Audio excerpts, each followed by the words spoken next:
Assalamualaikum warahmatullahi wabarakatuh. Di sini saya akan menjelaskan pengertian kaligrafi dan juga jenis kaligrafi. Yang pertama yaitu pengertian kaligrafi. Nah, pengertian kaligrafi ini dapat dilihat dari dua segi, yaitu dari segi etimologi dan juga terminologi. Nah, dari segi etimologi, kata kaligrafi berasal dari bahasa Yunani, yaitu kaligrafia atau kaligrafus. Nah, kaligrafus ini memiliki terdiri dari dua kata, yaitu kalos yang berarti indah dan grafo yang berarti tulisan. Dengan demikian, kaligrafi mempunyai dua unsur, yaitu tulisan aksara dan keindahan atau nilai estetis. Dalam bahasa Arab, kaligrafi disebut dengan khot yang berarti dasar garis, coretan pena, atau tulisan tangan yang ditunjukkan pada tulisan yang indah atau disebut dengan al-kitabah al-jamilah atau al-khot al-jamil. Dari segi terminologi, secara gamblang dikemukakan oleh Syekh Samsuddin Al-Afghani, yaitu salah satu ahli kaligrafi. Dalam kitabnya yaitu Irsyad Al-Qasid, khot adalah ilmu yang memperkenalkan bentuk huruf tunggal, penempatannya, dan cara merangkainya menjadi tulisan atau apa yang ditulis dalam baris atau tulisan. Lalu bagaimana cara menulisnya dan menentukan mana yang tidak perlu ditulis, mengubah ejaan yang perlu diubah, dan bagaimana cara mengubahnya. Dari pengertian yang dikemukakan oleh Syekh, pengertian ini menjelaskan bahwa ilmu khot mencakup tata cara penulisan huruf, menyusun dan merangkainya dalam komposisi tertentu demi mencakup atau mencapai keserasian dan keindahan yang dituntut setiap karya seni. Dalam pembahasan kedua ini, kami akan menjelaskan beberapa jenis kaligrafi. Yang akan saya bahas yaitu ada tiga, yaitu khot naskhi, khot rik'a, dan juga khot raihani. Oke. Kita membahas satu-satu dulu ya. Yang pertama yaitu khot naskhi. Dalam sejarah kaligrafi Islam, bentuk naskhi ini merupakan tulisan kursif atau tulisan miring yang pertama kali timbul dengan dipelopori oleh seorang kaligrafer ternama yaitu Ibnu Muqla pada tahun 272 Hijriah di Irak. Barulah kemudian menjadi populer pada abad ke-10 ketika dirancang kembali oleh beberapa pakar, salah satunya yaitu Ibnu Bawab dan Yaqut Al-Mustasimi. Dapat pula dikatakan bahwa model inilah yang paling banyak digunakan dalam dunia Islam, dengan alasan karena dalam penulisan dan membacanya itu sangat mudah. Karakter dari khot naskhi ini adalah lengkungan-lengkungan hurufnya mirip busur atau berbentuk setengah lingkaran seperti huruf wawu, nun, ro, za. Sebagian huruf lainnya diletakkan di atas garis semi seperti huruf alif, dal, ba, kaf, dan fa. Dan sebagian huruf lainnya menukil menabrak batas-batas garis seperti huruf fa, za, dan mim. Khot naskhi ini biasanya digunakan untuk penulisan buku atau tulisan-tulisan resmi lainnya. Oleh karena itu, tidak ada bentuk-bentuk jalinan, bertumpuk, atau variasi huruf. Khot naskhi ini dijadikan standar tulisan kitab, khususnya mushaf Al-Quran, karena memiliki tulisan yang jelas dan mudah dibaca. Selain itu, khot naskhi ini dapat ditulis dengan cepat.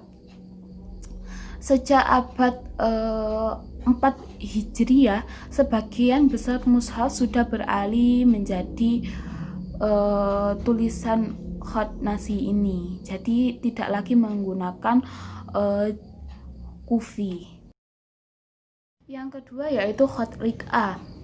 Kata rik'ah ini memiliki bentuk jamak, yaitu ruk'ah, artinya lembaran daun kecil halus. Dari namanya dapat diduga bahwa khat ini berasal dari naskhi dan sulus.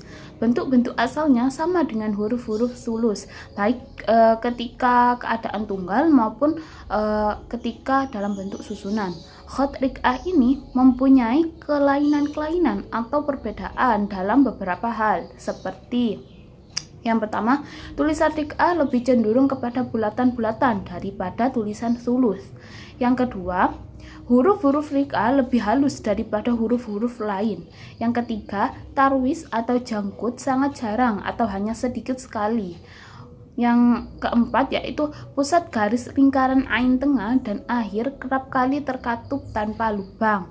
Demikian pula huruf fa, qaf, mim, wawu, dan adapun ta ain tunggal dan awal senantiasa terbuka.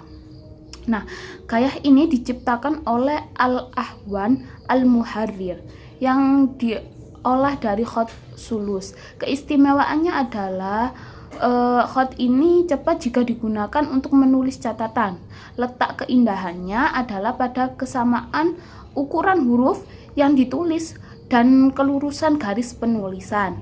Khat ini juga sangat sedikit menggunakan hiasan dan tidak pula membutuhkan penanda vokal.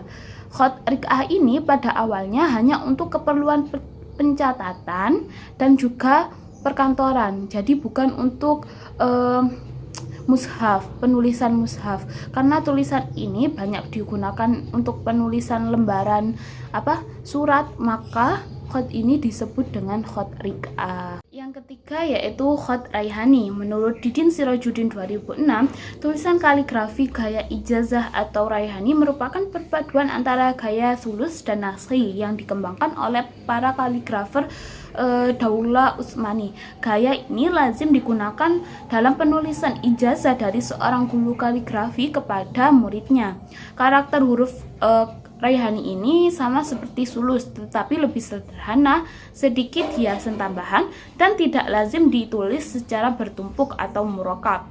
Pencipta khat ini adalah Ibnu Bawab dan berhubungan erat dengan Ali Ibnu Al-Ubaidah Al-Raihan, sehingga namanya diambil dalam penamaannya.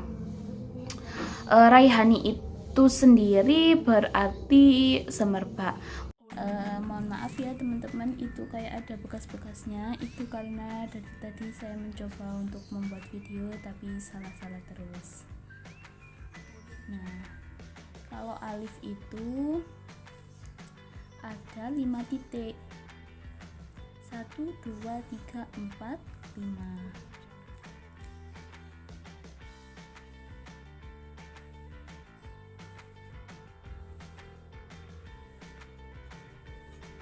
Itu kalau ba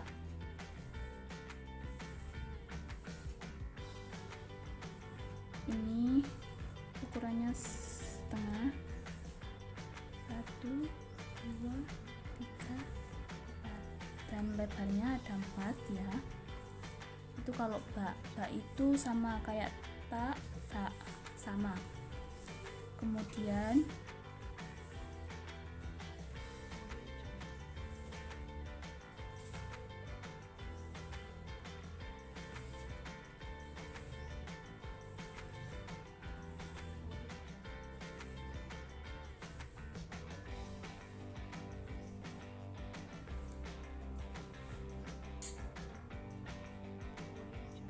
ini bisa digunakan untuk huruf H, Jim, dan Kho sama ya, jadi tinggal nambahin titiknya saja.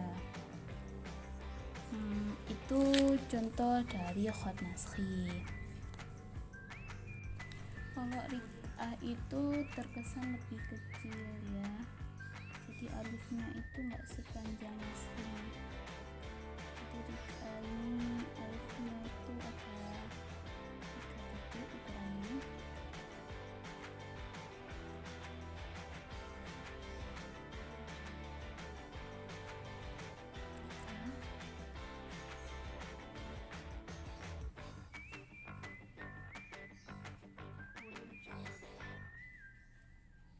bentuknya seperti ini dan ukurannya sama 3.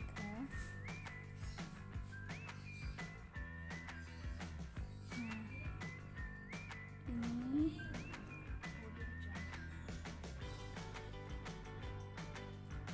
ini kalau dalam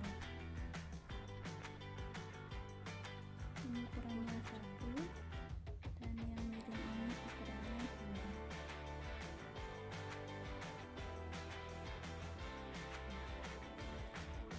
Yang selanjutnya yaitu Khat Rayhani.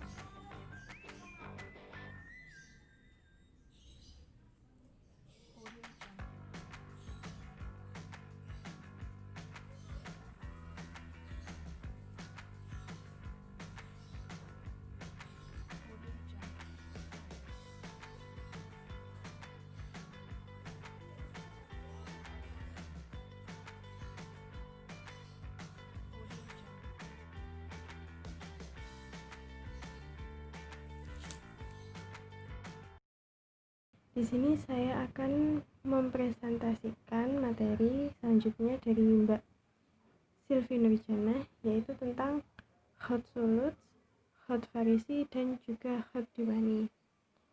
Langsung saja, yaitu yang pertama Khat Sulud.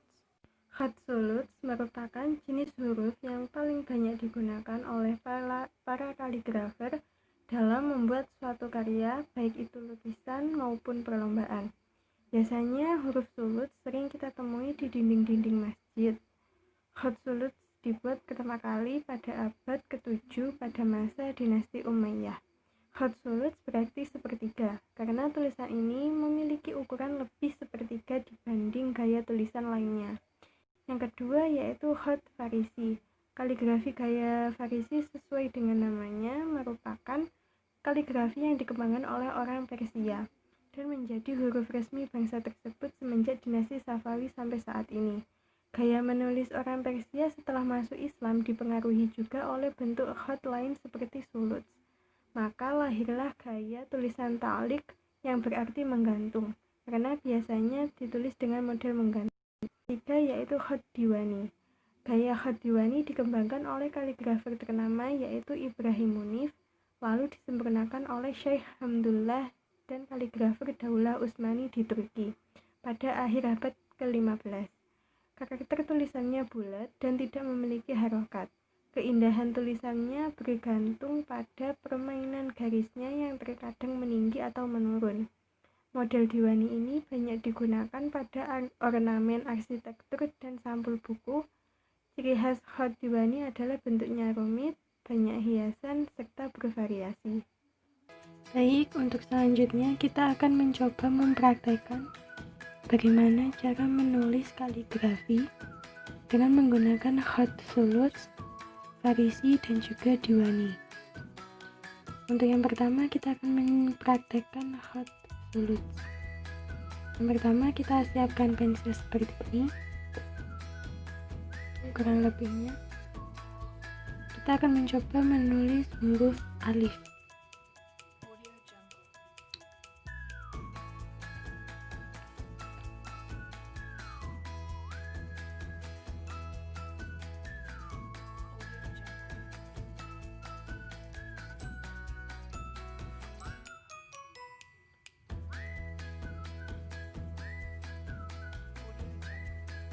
Kurang lebihnya seperti ini. Untuk selanjutnya kita akan mencoba menulis huruf lam.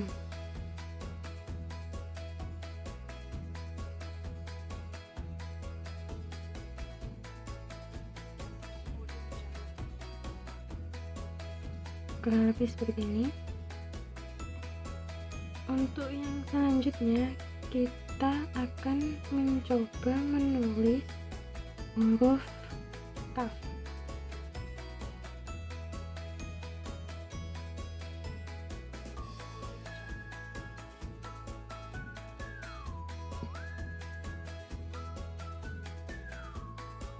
Kurang lebihnya seperti ini.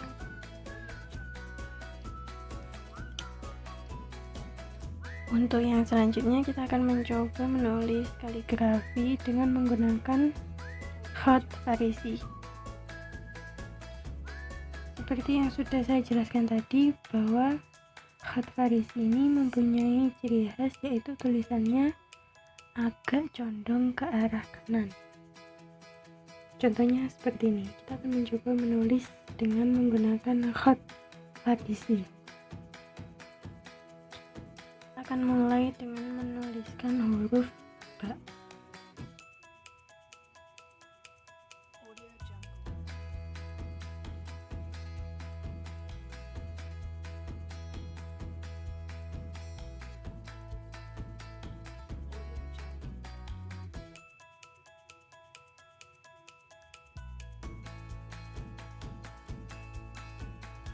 Kurang lebih seperti ini.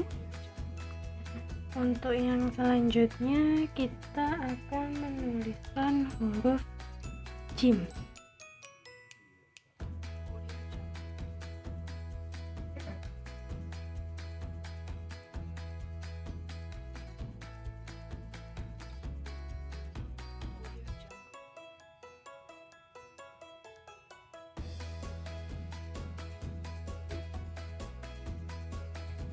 Kurang lebihnya seperti ini. Untuk yang selanjutnya kita akan mencoba menuliskan huruf shin.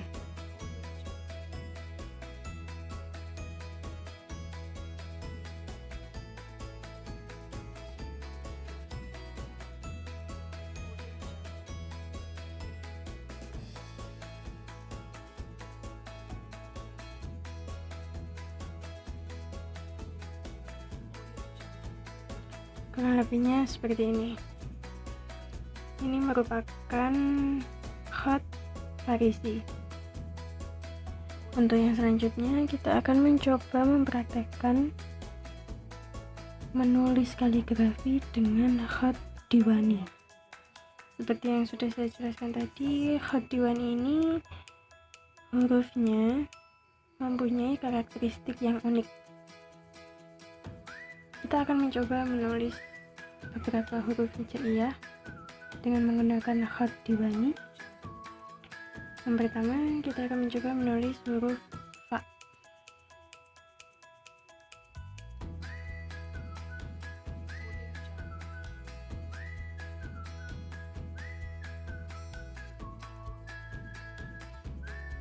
Jadi ada hiasannya sedikit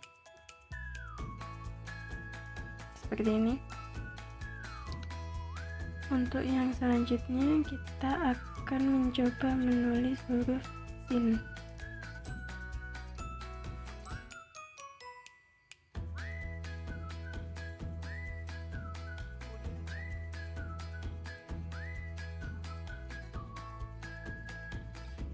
Kurang lebih seperti ini. Untuk yang selanjutnya kita akan mencoba menulis huruf short.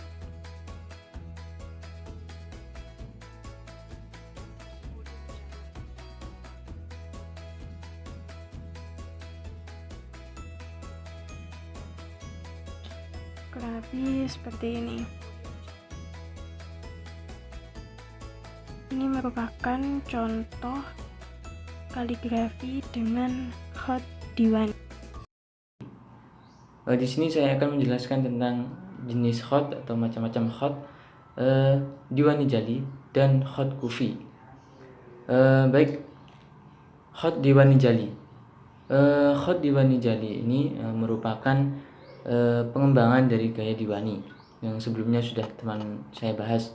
Kemudian gaya ini diperkenalkan oleh Syekh Hafiz Usman. Beliau adalah seorang tokoh kaligrafi terkemuka pada masa Turki Utsmani, dan jenis kaligrafi ini memiliki bentuk atau anatomi yang pada dasarnya mirip dengan Diwani, namun lebih ornamental, padat, dan terkadang tertumpuk-tumpuk. Kemudian juga sedikit berbeda dengan Diwani yang tidak berharokat. Jadi khat Diwani Jali ini sebaliknya, yaitu memiliki harokat yang sangat melimpah, dan harokat ini hanya sebagai biasanya hanya sebagai keperluan dekoratif saja. Dan secara selintas jika dibaca, khat ini atau tulisan khat ini juga susah untuk dibaca. Selanjutnya adalah khat kufi. Khat kufi ini adalah khat yang tertua yang pernah ada. Kemudian khat ini juga sudah digunakan untuk penulisan atau penyalinan Al-Quran pada periode awal, karena jenis ini juga berkembang di kota Kufah sesuai dengan namanya, yaitu Kufi. Jadi namanya diambil dari nama kotanya. Kemudian khat ini juga merupakan salah satu jenis khat yang terpenting karena paling tua dan penting dalam sejarah peradaban Islam sejak abad ke-7 Masehi, yang saat ini telah dikembangkan oleh beberapa tokoh kaligrafer yang handal. Khat kufi ini juga mempunyai ciri yang istimewa dan berbeda dengan khat-khat lain. Khat kufi ini mudah dikenal, kemudian sifatnya bersudut-sudut dan bersegi, mempunyai ukuran yang seimbang dan spesifik. Khat ini nampak lebih kokoh dan ringkas. Kemudian jenis khat kufi ini setelah adanya perkembangan zaman, khat kufi ini dibagi atau berkembang menjadi lima jenis lagi. Yang pertama adalah kufi awal. Kufi ini digunakan pada masa pada saat salinan Al-Quran atau periode awal tadi, yang memiliki garis horizontal. Kemudian tulisan kufi ini sering diperpanjang untuk menghasilkan tulisan yang pendek, gemuk, dan kompak. Khat kufi awal mempunyai huruf yang bersegi-segi dan mempunyai sapuan lembut ke atas dan ke bawah. Sapuan vertikalnya itu mempunyai ujung yang dilebarkan dan berakhir dengan lekuk yang serong. Itu kufi awal. Kemudian kedua, kufi timur atau bengkok. Kufi ini merupakan pengembangan dari kufi awal, di mana garis yang vertikal diperpanjang dalam gaya baru itu dikembangkan oleh penduduk Persia. Bentuk ini lazim dikenal sebagai kufi timur karena contoh-contohnya sangat umum dalam salinan Al-Quran yang dibuat di timur, yaitu di Persia. Kemudian kufi ini juga disebut kufi bengkok karena agak condong ke sebelah kiri. Coretannya itu agak condong ke sebelah kiri, vertikal dan memendek, dan hiasan huruf-hurufnya sering ditempatkan di bawah barisan tulisan. Kemudian kufi bunga yang ketiga. Jenis kufi bunga ini oleh ahli-ahli tokoh kaligrafi dikembangkan dengan varian bentuk yang agak baru yang pada dasarnya bundar. Kemudian tiap ragam tulisan kufi bunga ini yang terkenal dan merupakan hasil dari perpanjangan huruf-hurufnya, terus menjadi berbagai motif dan motifnya sesuai dengan namanya, yaitu seperti bunga. Kemudian salah satu di antara gaya-gaya kufi bunga ini di mana vertikal tulisan diperpanjang menjadi bentuk daun dan juga bunga. Kemudian yang keempat ada kufi berjalin. Khat kufi berjalin ini sama hanya hampir mirip dengan kufi bunga, di mana garis vertikal diperpanjang menjadi jalinan yang saling terhubung dengan huruf lainnya, sehingga menghasilkan suatu jalinan yang dekoratif, unik dan sangat menarik. Gaya ini menjadi banyak dipakai untuk dekorasi hiasan dinding rumah dan masjid, namun tidak berbentuk bunga, agak sedikit berbeda dengan kufi bunga. Kemudian yang kelima, khat kufi kotak. Gaya ini merupakan kufi yang lebih menyederhanakan bentuk kufi itu sendiri, yang menjadi berbentuk kotak-kotak geometris dan sangat kaku, tetapi dengan jalinan satu huruf dengan huruf lainnya sehingga menjadi suatu harmoni yang baik dan enak dilihat. Kemudian bentuk dan karakter masing-masing huruf lebih cenderung menampakkan sebuah ornamen atau hiasan yang menimbulkan sifat keterkaitan antara huruf satu dengan lainnya. Di sini saya akan mempraktekkan cara menulis khat Diwani Jali. Saya di sini akan menuliskan beberapa huruf saja. Di antaranya adalah huruf alif.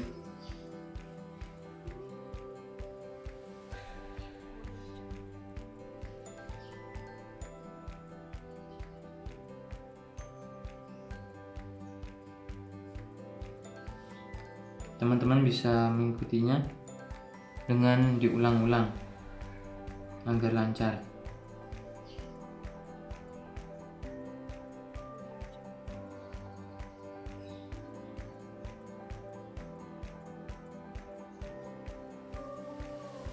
Kemudian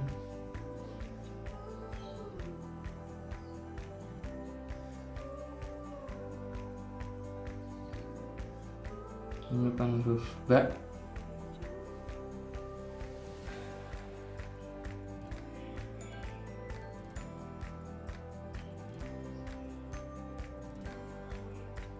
huruf ta, kemudian saya akan menulis huruf jim.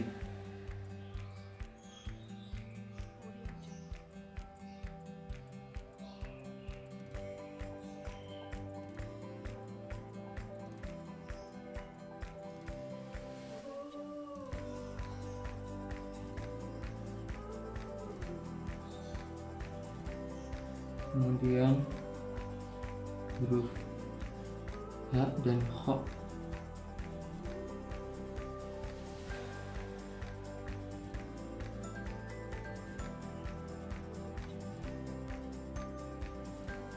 Kira-kira lebarnya adalah sekitar 5 titik.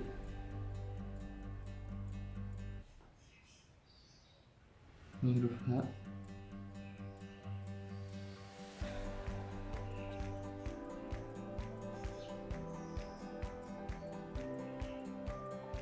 Jika huruf H tinggal menambahkan titik.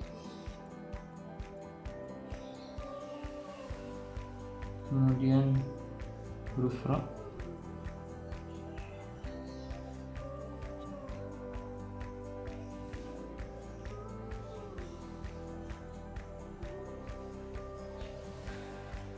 Seperti ini.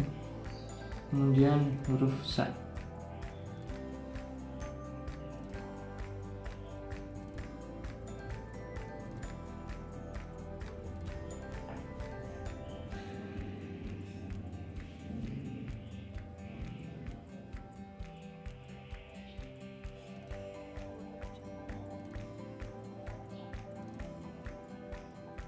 Huruf Shin.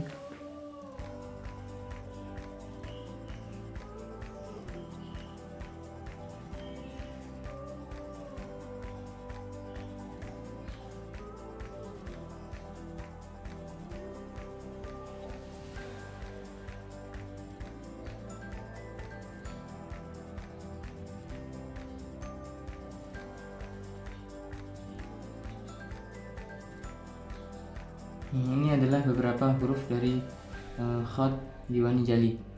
Selanjutnya saya akan mempraktekkan di sini khat Kufi.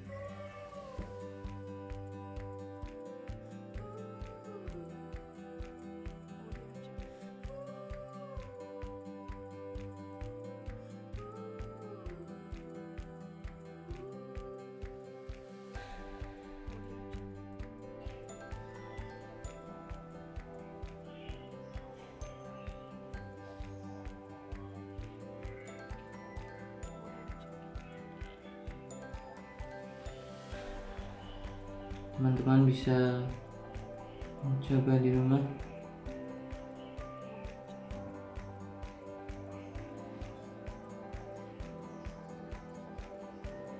Lakukan berulang-ulang. Alif, kemudian huruf ba-nya seperti ini.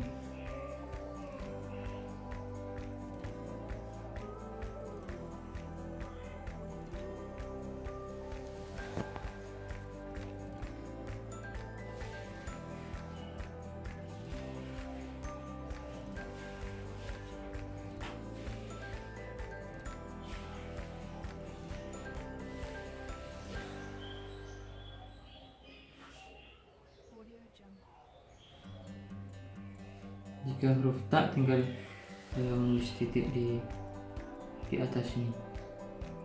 Kemudian selanjutnya huruf dal.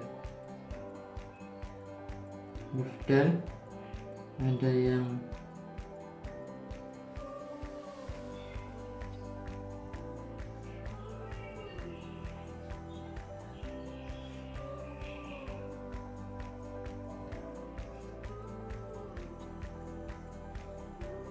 ini, kemudian huruf dal ada yang seperti ini.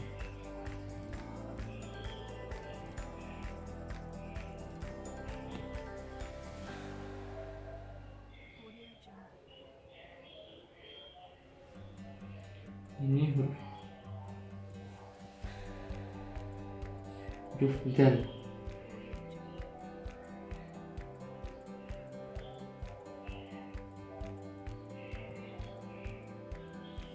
Kemudian selanjutnya ada huruf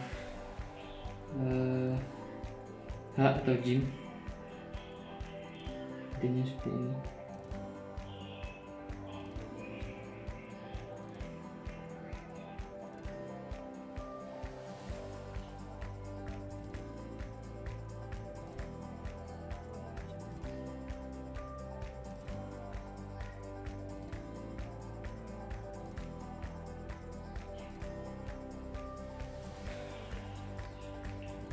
Mohon maaf, ini kurang lancip karena spidolnya. Jika teman-teman ingin menulis, ujung spidolnya harus diruncingkan atau dipotong pipih.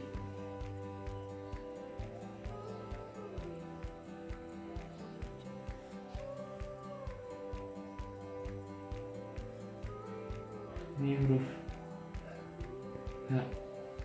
Jika jim tinggal ditambah titik. Kemudian huruf short seperti ini.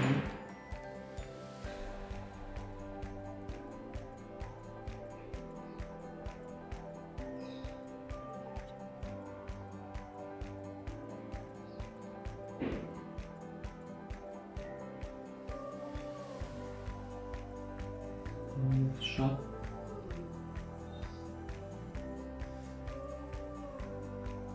Kemudian dot hampir sama.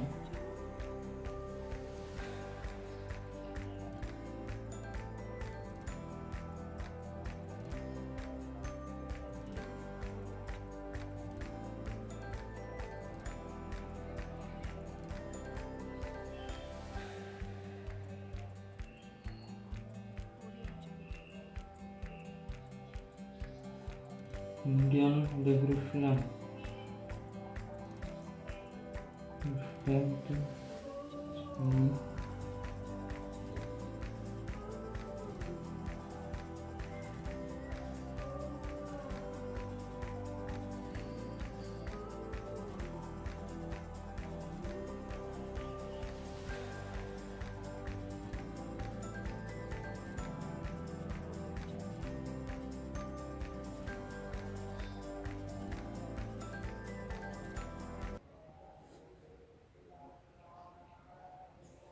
Ini. Itu tadi penjelasan dari kakak-kakak. Mohon maaf ya apabila ada kesalahan. Wabillahi taufiq wal hidayah. Wassalamualaikum warahmatullahi wabarakatuh.